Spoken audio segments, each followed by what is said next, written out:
Muthuswami Dikshitar was always in God consciousness. Once he went to Madurai to see his brother Baluswami Dikshitar. On his way, he composed kritis on Dharma Samvardhini Devi of Tiruvayaru, Sugandha Kundalambal and Matrabhuteshwarar of Trichy, and on deities of Srirangam and Jambukeswaram, and reached Madurai.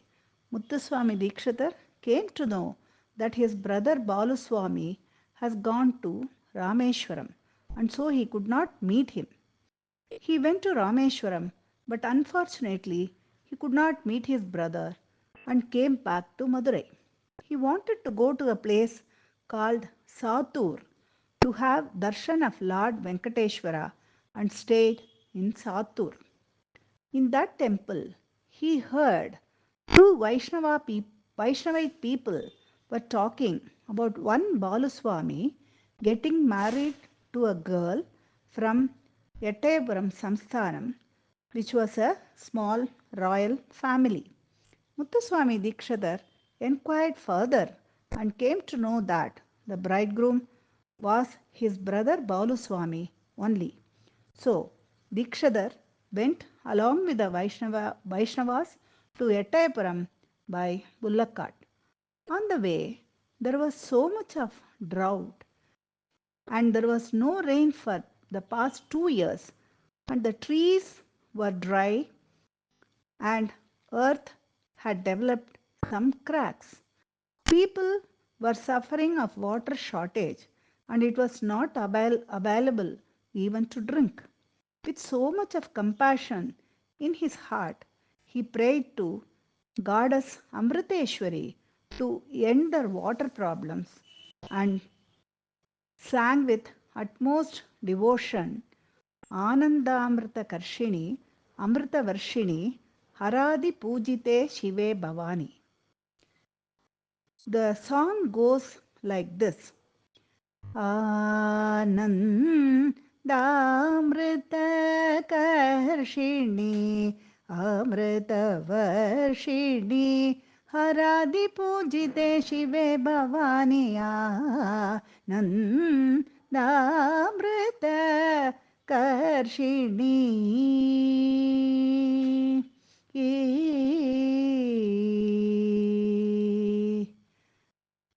When he finished this Anandamrita Karshini song with Varshaya, Varshaya, Varshaya, the rain poured like anything. The people got panic and asked him to stop the rain. He again sang a song and finished it with Stambaya, Stambaya, Stambaya, and the rain immediately stopped. Such was the power of Muthuswami Dikshitar. He participated in his brother's wedding with so much of enthusiasm, and the royal family treated him with so much of respect.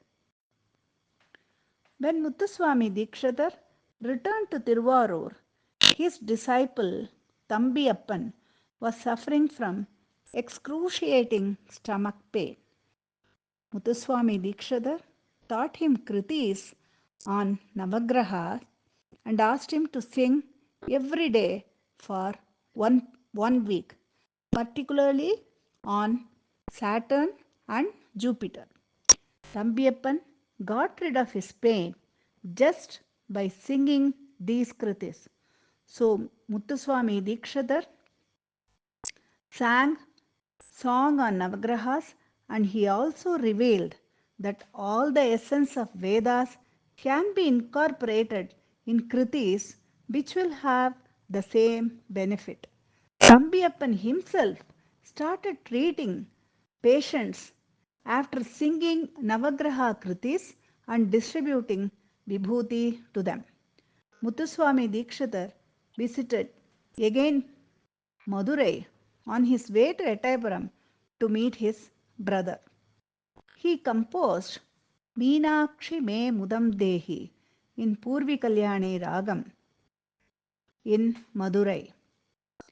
When he reached Ettayapuram, After having darshan of Devi Meenakshi, the royal elephant became wild and nobody could control it. The elephant went to the cremation ground and stayed there only. The king was worried about the welfare of the people and met Muthuswami Dikshitar to seek his advice. Dikshitar told that nothing would happen to the king or the people and gave Vibhuti as prasadam. But the next day, Muthuswami Dikshitar, along with his disciples, sang the Meenakshi Me Mudam Dehi Kriti, and when they sang Meenalochani Pashamochani, he raised both his hands above his head and uttered Shive Pahi, Shive Pahi, Shive Pahi, and his life force merged with the lotus feet of Devi Meenakshi. Lord Subramanya himself came as Muthuswami Dikshitar and lived only for 59 years. He would always use Guru Guha as his mudra in his kritis. One wonders how, in the short span of 59 years of life, he could achieve so much height in music compositions and proved to the world that music is also one route to attain moksha. We bow our heads in reverence to the one of the pillars of the Carnatic music.